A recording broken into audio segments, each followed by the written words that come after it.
ግን እነሱ እንደ ፖለቲከኛ እየሆኑብን ነው ያሉት። በሚያሳዝን ሁኔታ ማለት ነገ ይወጣል እሱ ነገ ተራ ባለሙያ ነው የሚሆነው እንደኔ። ስለዚህ ዛሬ መውቶ ካላስከበረ ነገ ወደ ንዝሮ ሲመጣ ይዛኔ ምን ሊሆን? ስለዚህ ኮንፊደንስ ይኖራችሁ ከአምስት ቀን በኋላ ድንገተኛ ክፍሉ ለማህበረሰቡ ስለምናዝን ብቻ እየሰራን ያለ ነው።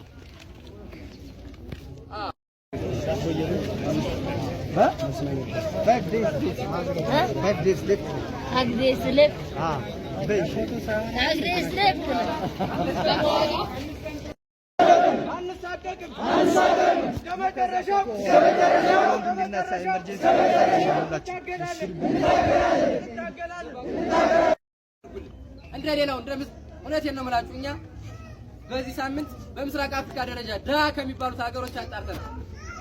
ድሃ ከሚባሉት የኛ ሐኪም ጤና ባለሙያ እኮ አይደለም። የኛ ሐኪሞች የሚከፈላቸው ከቤት ሰራተኛ በታች። ኬንያ ብትሄዱ $120 በታች የኬንያ የቤት ሰራተኛ ለምረኛ አይከፈለው። እኛ ግን እንደዛ እንሁን እያልን እኮ አይደለም። ገና አትሊስት አይርበና ያለው መራብ የለብንም ያለው እውነት ነው። Now or never.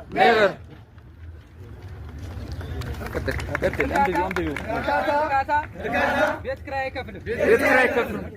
እርካታ ቤት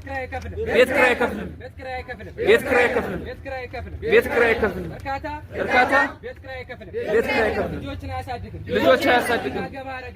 ለገበያ ወዳችን አይሞላም። አመሰግናለሁ።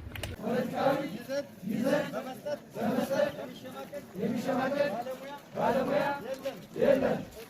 እሱ የተበላበት ታሪክ ነው።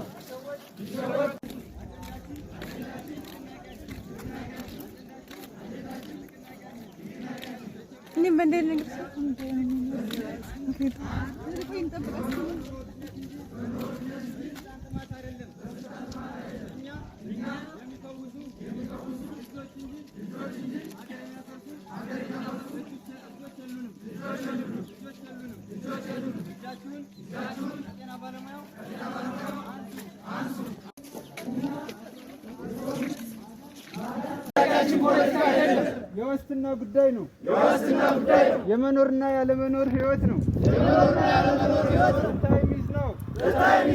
ይበቃናል። ኢነፍ ኢዝ ኢነፍ።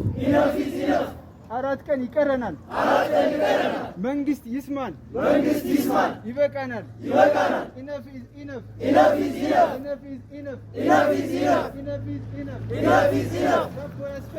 ዳቦ ያስፈልገናል። ያስተማረን ቤተሰብን እንደግፋለን። ይበቃናል።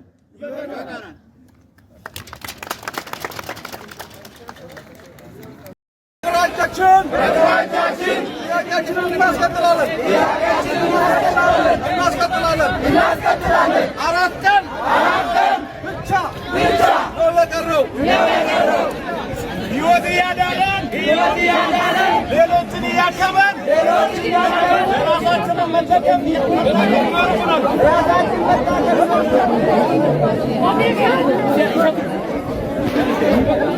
Ogeeyyiin fayyaa inshuraansii fayyaa guutummaatti argachuu qabu.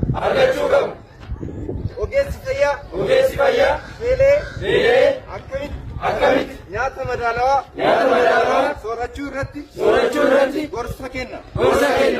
Jireenyi keenya gatii qaba. Garboomuuf jennee hin baranne. Lubbuu baraaraa